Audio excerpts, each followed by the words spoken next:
Coming up next on The Voice of Alabama Politics, a bathroom ban.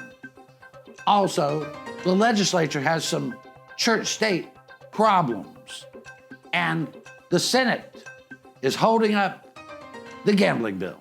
Who the hell is this? The man who's robbing you. It's robbery. All this and much, much more coming up next on The V.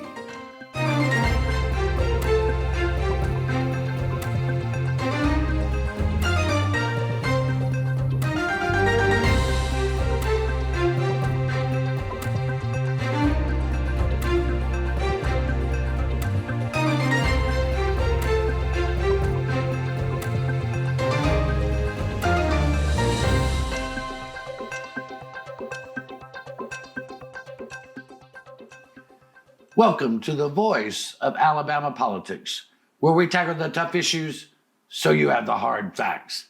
I'm your host, Bill Britt, and as always, I'm joined by Susan Britt, research guru extraordinaire, and the man in tan who's got a plan, Josh Moon, columnist at APR and investigative reporter. Welcome. Thank you. The man with a tan. So, tans in winter are hard to come by. They are. Unless you got some of that orange spray on. That's right. Yeah, you got to go Trump orange if you're going to have one in the winter time. Well, they're hard to come by. Yeah. They aren't. Anyway, great week in politics. For who? For anybody. Nobody living here. Hell, is this still Alabama politics? Okay. Well, anyway, over in the 2nd Congressional District, you're going to have Shamari Figures face off against Anthony Daniels. Mm-hmm. And on the Republican side, you're going to have Dick Brubaker face off against Caroline Dobson. Nice. All right. He was running against. He wasn't running against Caroline DeBose. Caroline DeBose would have been quite an upset in that thing, I'll tell you. What's your takeaway, Josh? I was surprised on the Democratic side with Shamari Figures' performance. He's never been on a ballot in this state. Yeah. And so I felt like that was going to cause him some problems. Now, of course, he got $2 million in money from a super PAC, that was looking to do something with cryptocurrency or whatever. Yeah. And so I've talked to some people who live in the Montgomery area, and they received something like 9 mailers from him in a period of about 3 weeks. Yeah, he spent a lot of money. Yeah. Mm-hmm. So I mean, they got the name out. His performance, particularly in Montgomery, was really surprising to me. The fact that he was able to best Anthony Daniels in Montgomery, I didn't think that was possible. Do you think any of this could have to do with that mailer that went out that told some 5,000 people that they needed to vote in District 7? I mean, I think it could. I think it could have. It could have had an effect in that district. It would be interesting to me to see how this kind of gets turned around. Because I don't know that that group is necessarily going to support Figures as much as it did in this previous one, because I don't think Anthony Daniels holds that any sort of a view in terms of regulation of cryptocurrency and things. And so I'm interested to see how that works, or who they'll get behind, and how they can be able to kind of turn this thing around. Right. Be interesting to watch. No surprise with Dick Brubaker coming in strong. He's a native son of Montgomery. Oh, he's got all the name recognition in the world with Brubaker Motors. Of course, he sold that now, but nevertheless, and that was a big deal. I didn't think it. No. The Shamari Figures was the big surprise. Yeah, absolutely. That was the big surprise. I mean, seems like a great guy. We'll see. And the vote was 43 to 22, so it'll be interesting to see in the runoff how that's actually going to play out. Yeah. I want to move on to something that was a bad week for education in Alabama. The Choice Act. Choose Act. They keep renaming it. We're choosing to be stupid about what it does. But. I mean, the Choose Act that will put $100 million towards helping for now. Helping wealthy families to ensure that their kids go to private schools, while poor children in poor schools will suffer because we are looking out for the wealthiest among us. And even though they tell us there's something different, it's not, Josh. No. It's they've chosen to lie to people. Is basically what they've done. All right, because there's not a person who went through the door that voted for this thing that don't know what would solve our education problems. All right, and it's always the same. It's identifying the at-risk kids, the impoverished children, the school systems that are struggling, and devoting more resources, more teachers, more effort to those places. And instead, what they've done is they've taken money out of them. They've taken money away from those kids to give to kids that are already going to private schools, who already have advantages that those kids don't have. And they're going to further separate that gap in there and further punish those kids just for, not having the resources. I mean, Susan, we know some people that have some good schools and some places that have some good schools, and this $7,000 isn't going to pay for most private schools. It will not pay full year's tuition in private school. Everybody knows that. But yet they're still pulling that $7,000, as Josh said, for now. Yeah. It's $7,000, which you're talking about eating into school lunch programs. You're talking about eating into their education, their resources of any sort. But yet they're just flagrantly doing it and saying it's okay. This is a great thing. Yeah, and no, it's not. there's if you look at, let's say, you go down to Selma and that area down there in the Black Belt, almost 100% of those children are on free or reduced lunches. With the $7,000 to go to a private school, you do not get your free or reduced lunch. I mean, if you take, what is that big private school down in Selma? Morgan. I mean, this guy was a big Confederate guy. Yeah. He believed in lynching and all that. It is a white private school. It's a segregation academy. Yeah. I mean, it's what it is. It's been that way for years. Yeah. Well, they don't want those kids. No. And they're not going to take them, and that's there's so many issues with this. The fact that already we've seen private schools starting to jack up the tuition prices, because that's just what they're going to do. Yeah. And you're right. The average cost right now is $8,000. So you're already not going to. Poor families are not going to be able to afford the extra grand a year. They're not going to be able to afford the transportation. They're not going to be able to afford the lunches and stuff. So what are you doing? You're not giving every kid a chance. You're not. And all this nonsense that they say, oh, it shouldn't matter about your zip code. Well, it does. It matters about your zip code and your income, and you're screwing over these kids, and you knew you were doing it. It also amounts to where you live in a county. Like Dallas County is pretty large, and you're trying to transport a child to Selma every day. Yeah. That ain't going to happen for these low under. I mean, if you got a kid in Troy, and you want to send her to anything besides a super religious school, you got to go to Montgomery. Yeah. I want to say, this kind of speaks a lot to the voter apathy that we have in this state and the lack of engagement that we have in this state.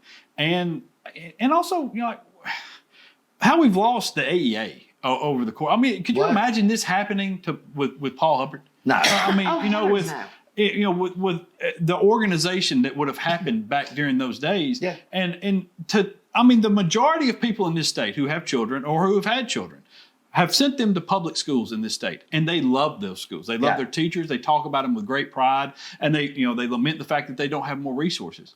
These people have sat on their hands and allowed this money to be taken away, and it's because they don't know that it's happening. Right, and the AA is gone from a powerhouse to a toothless tiger, which I told them some 10 years ago at a convention that they invited me to speak. If they did not understand and work to move this legislative agenda, they would be meeting by a campfire in the woods. I mean, it's what's happening with them right now in public education in this state should be a rallying cry to organize people and parents and teachers and administrators in schools, and it's not happening. It's happening in other states, but it hadn't happened here. They're happy to get a pat on the back or tummy rub.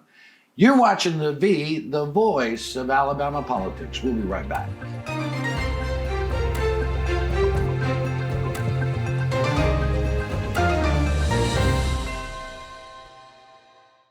It's time. Time we had someone in Congress fighting for us. As Democratic leader in the State House, Anthony Daniels helped steer millions of dollars into our district, fighting to raise wages, invest in our infrastructure, and create good jobs.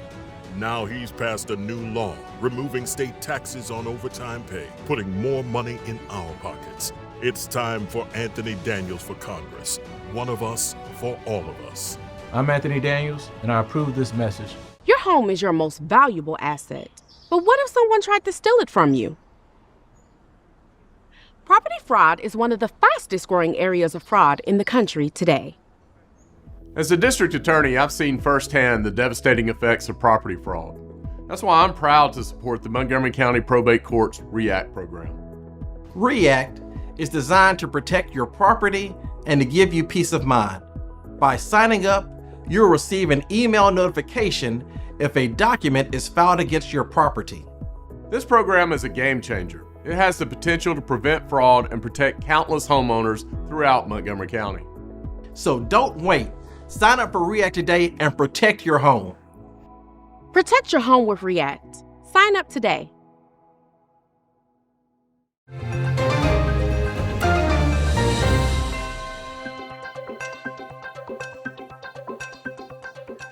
Welcome back to the voice of Alabama politics. Susan, if you took the Marx Brothers, the Three Stooges, and threw in Dumber and Dumber and Will Ferrell and whoever else you could think, their comedy and stupidity pales next to the comedy and stupidity going on in the Senate with this gaming bill. They make monkeys seem like Einstein. Mm-hmm. Yeah, if you put all of those that you just mentioned in the room with the legislators that are screwing around with this bill, they'd be the most intelligent people in the room, in character. I mean, yeah, in character, right? Yeah. I mean, Josh, you've written on this extensively. I mean, this has gone from a solid bill coming out of the House to a hodgepodge of just phony baloney in the Senate. Yeah, and you know, and I think we're giving them a pass a little bit here by claiming that they're stupid, because I think some of them are not very stupid. The idea was to kill this legislation, and that's exactly what they're doing here, and they're trying to do it in a way that they don't upset people. I got to tell you, I have never received. I've covered gambling in a long time, and I've never received the amount of responses, and the amount of engagement, and seen the amount of engagement with just regular people around about this gambling bill that's taking place. And so I think that's what you're seeing in the Senate is they're trying to figure out a way to kill it for their special interest groups, the alphas and the other folks out there, in a way that makes it seem as though that we're really trying to do something. Yeah. But they're not really trying to do something. What they're trying to do, or what they've put forth, is a bill they know can't survive. Right. And it's never going to survive. And it's a bill that really nobody wants, because it gives you a quarter of the revenue with all the same amount of gambling. I mean, what they're asking, and the same amount of expense. Yes. They're asking for the three Porch Creek. Well, the three Porch Creek casinos will get full casino. Well, assuming there's a compact reached between the governor and the Porch Creeks, then they would get those three locations in Atmore, Wetumpka, and Montgomery. Then there would be 7 additional locations that would have historical horse racing games that are currently basically playing historical horse racing now. Already. And then you would have a statewide lottery, and you would no sports wagering in there, although sports wagering is probably the one thing we need the most. And then you would also have a gaming commission with a law enforcement arm that's going to cost tens of millions of dollars a year. So it's going to come out of the lottery proceeds. You're barely going to make any money off the lottery. Yes. And you're not going to make much money off of the Porch Creek because of the way the federal government demands it be constructed. So really, what they're doing is trying to pass a bill that's not only worthless, it ain't worth a dime. No, it's dumb. The crazy thing about it is, I know the Porch Creeks will get some blame for a lot of this stuff. They didn't even ask for this. They didn't even ask for what's being presented to them at this point. And the only thing they had ever asked for out of this was, hey, at the end of all this, could us state, not just them, but all the state operators, could the people in the state that run businesses, could we have the last opportunity to make a bid? Yeah. That's all they ever asked out of any of this. And these monkeys will not allow this to take place. You know, the thing, Susan, that has just astonished me is that Governor Kay Ivey has put the weight of her office and her personal political power behind this. And as one senator said to me, they're just flipping her the bird because they don't care. They don't care. They're not afraid of her, and they don't think they need anything. I mean, it came through the House historically, it originated in the House and actually passed the House. And then as a good bill. And then it went to the Senate, and the feathers hit the fan. Yeah. And now they've just been playing these games, and they know what they're working on right now will not the House will not concur with. They absolutely will not. Due to the smell, I don't think it was only feathers. Well, I And again, I want to remind people that what's out there is an opportunity for people to vote on this thing. Yes, It's that's an right. opportunity. And this other major change that we didn't mention is that they want to move it off the November ballot because they're scared that it's going to drive Democrats out and Republicans might be affected right, somewhere. yeah, right. Yeah. And so and put it at a special election in September. Well, if you're going to do that and you're going to have this special election and we're going to incur this expense as taxpayers, why don't you just put everything on the ballot? Yeah. Why don't you just put up different bills and let people go down through there and let them vote on what they want? If they want the casinos, if they want the lottery, if they want the sports wagering, if they want all of these things, put it down there. It's all on one ballot. It's not going to cost you any more. No, it's all the same expense. Yeah, sounds brilliant to me. Gosh, Josh, they got to be able to figure that out, right? Because you just told them. Well, I mean, that's not what they want to do. All right? Yeah, they of course. purposely do not want people to vote on Yes, this. they don't. don't. They want to kill it so that people can't vote, and we can't have this because they have special interests, some from out of the state, some from Vegas casinos and Mississippi casinos. And illegal gamblers here. Yes. Who are in their district. Yes, they are propping them up. Matter of fact, maybe we should have a story about this. We're thinking about probably we should We're have just a going to story. highlight a number of establishments around the state, including the counties where some of these folks are representing, and in the places where the AG represents. Yeah, and all these places have a lot of illegal gambling. Those that are opponents to the bill, they're actually screwing with it the most. I think that would be very enlightening. Yeah, I think that, Don't you? keep a watch for APR. You might see that. You might just. Something else that I thought was fun, very, very discouraging, but we only got about a minute and 30 seconds, and so we'll hit the highlights, is they have, looks like they're passed a anti-DEI bill, anti-diversity, inclusion, and Equity and inclusion. And a bathroom bill, so you got to use the bathroom. The guards are going to be out front. The guards are going to be in between the two bathrooms going, show me your skirt, show me your skirt. If the women's bathroom men's bathroom is full and there's nobody in the women's bathroom, you can go to jail for going in that bathroom. But Josh, the diversity, equity, inclusion bit really will hurt Alabama football. Well, it hurts sports. I mean, because according to the way that it's written currently, now they may change it here pretty fast once they figure this thing out. What they've done with yet another bill that they're going to have to fix is it forbids public institutions from participating in organizations that have DEI, requirements. Yeah. Well, one of those is the NCAA. Yeah. So, welcome to your all-white basketball league next year at Auburn and Alabama, I guess. Well, these guys, someone would shoot themselves in the head instead of in the foot so many times, we'd have a lot less problem. Yeah. I didn't really mean metaphorically. Right. Yeah, that just slipped out. But it really is these bills are given to them by national organizations. They're half thought through. They cause more problems than anything Just else. like the Supreme Court decision, they don't think it through. Well, we're gonna get to that brilliant piece of legislation that they have to kind of fix this temporarily. Sorta. All right, you're watching the voice of Alabama politics. We'll be right back to talk about IVF.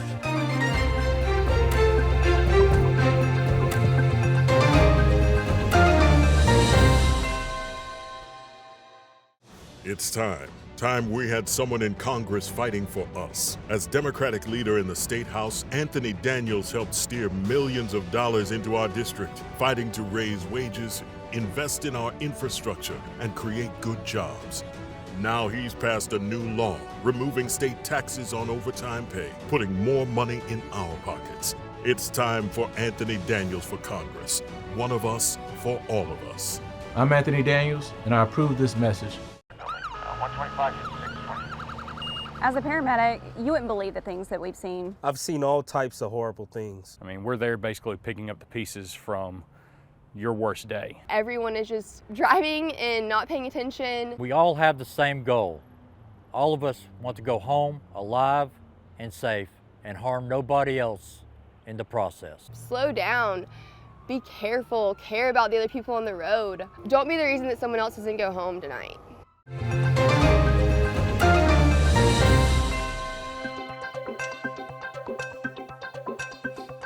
Welcome back to the voice of Alabama politics. Susan, I know You have been very concerned about the IVF bill and what it does and does not cover. Before we get to that, the Supreme Court based their ruling, at least Tom Parker, who's the Chief Justice, the most important man on the court, because he runs the court system. He based it on his personal biblical beliefs that align with Christian conservative belief on pro-life. And so we saw that this religion base is how we came to have this terrible, terrible thing happen here in the state. But, there are a lot of blurred lines over church and state in this state right now. These bathroom bills are based on religious ideology. The bills to ban certain books in public library based on religious ideologies. There's many of these that are based on Christian evangelical ideologies. In the same way that places like Iran, Iraq, Afghanistan, Saudi Arabia base their laws on religion. Here, we're just doing it on Christianity and calling it okay. Right, we're basing it on one religion and enforcing it on everyone. And, what they're doing with this is basically parsing the Bible. There was an excellent op-ed this week on APR from Chris Christie that explains a lot of this, and how this fits into the Bible. It was very well written. It was very well thought through. But we're also alienating the LGBTQ community. We're alienating everyone. We're making it okay to be racist or radical, and it's really affecting, when it comes down to not thinking through what the court decided and to what the ripple effect were to these families that were trying to do IVF. They didn't think it through. They just based it on religion, not on law and logic. Right. And that caused a major problem. Yeah, but this is what happened when you mix the religion with policy and politics. They don't which fit. Thomas Jefferson wrote the Declaration of Independence. James Madison, who basically wrote all the Constitution, they understood that, John. But there's one other thing. Slavery and enslaving black people was based on a misrepresentation of the Christian Bible. Yes, well, yeah. I mean, of course. I mean, listen. They put on their clothes made with two cloths and two different threads, and eat some shellfish, and they make these things up on the fly. And I mean, it's really funny to watch these people twist themselves in knots. Honestly, I wish it didn't affect good people like it does. That's true. Because if it didn't, it would be hilarious to watch these people twist themselves into knots, trying to pick and choose which portions of the Bible that they want to apply based on their own ickiness meter within themselves. That's why we got the gay marriage issue before, was because it didn't have anything really to do with biblical scripture. I was right after you. I was literally, people were eating shellfish when they made the decision, and it's like the next chapter that we're talking about, or the next verse in the thing. And so they're talking about this as though it's some call from the Almighty himself, when actually it's just based on their own. I don't really like that, and that's how they have decided to justify what they do and they don't like, and how they want to do things and how they want to treat people, because it makes them feel better about on people. Really. And then Can we say that on TV? We can this morning. But what they do is they stamp it with a biblical scripture, albeit taken out of context, and that makes it okay. Well, I mean, I can prove to you out of the Bible that God's dead. It says so right there. But you go up a little bit, it says the fool says in his heart that God is dead. Right. You can twist it any way you want to fit whatever you need. Just don't do the red parts, because those are woke. Yes. Yeah, well, they are. Jesus was very woke. He was. You can't have that. He was accepting of people. I do want to move on to the IVF. They have passed legislation. Governor Ivey has signed it to try to fix the screw up over at the Supreme Court. Although, Susan, they admit themselves that this is a temporary fix. They do. Temporary to what? Can I just say, the Supreme Court didn't screw up. The Supreme Court interpreted Alabama laws as they were written. Yeah. In the 1700s. Yeah, I mean, no, I'm just saying. This is what they said. This is what these people said, that life begins at this stage. And so if you're going to say that in our law and we're going to codify it, then this is the result of these idiotic ideas that we have about abortion and things. This is what we did here, okay? And yes, Should they have put all the scripture in? No, they should not have done that. But this is the end result of taking that sort of a stance on life. And you can't then say, this is life, except for all these thousands that we're throwing away. Well, it's true, and it's contradictory in the new legislation. It is. It is. It is the same rule that a lot of people try to identify life with. If you have a frozen embryo in one room and you have a 2-year-old child in the lobby with you, and the building catches on fire, which one are you going to try to save? You can only save one. Which one are you going to save? Well, or are you going to save the 10,000 that are frozen back there, or the one 2-year-old? You know, and everybody knows. Everybody knows what the answer is to this. But this is when you put it into law. But you're right. The law says. The law says this is a life. This is a child. That they have all the same rights as that 2-year-old standing in the lobby. Right. They have all the same rights. And so if that's what you're saying, then if you're throwing them in the garbage, if you threw a 2-year-old in the garbage, they would come and get you. You know? Well, you know, Dr. Death. Yes. But Dr. Stutt. Larry Stutz, yes. Dr. Death, who's never seen a fetus that he didn't love or a mother that he wouldn't. Allow to expire and ignore. Yeah. No, and he settled lawsuits with that. So this is my opinion. Right. Sure. Yeah. But anyway, he pointed this out. He said, you know, you're going to let them destroy. There's no penalty for them now destroying these things. Mm-hmm. He said, there's no penalty. There's not even a civil fine. And he said, how is that consistent? Now, when a guy like Dr. Death gets up and says, hey, you're being dishonest here, you got to go. This is a guy who's named Dr. Death, and he's being honest. Yeah. I mean, exactly. But I hate to say this, but he's right. He is right. I mean, you've got to change the laws themselves. That's the only fix to this, is you've got to go back and say this idea that we have, we've got to some way or another transform it into something that's a bit more based in science, okay? Yeah. and not this just bumper sticker slogan of life begins at conception. Well, that causes some problems. Well, it does. And I mean, I have to return to a great principle that not only is biblical, but is stamped by Monty Python. If you want to be accurate, every sperm is sacred. Shouldn't spill it on the ground. Now you let the heathen do that, not the believer. Anyway, we're going to have to leave it there with that bit of wisdom. You've been watching the voice of Alabama politics. You watch out.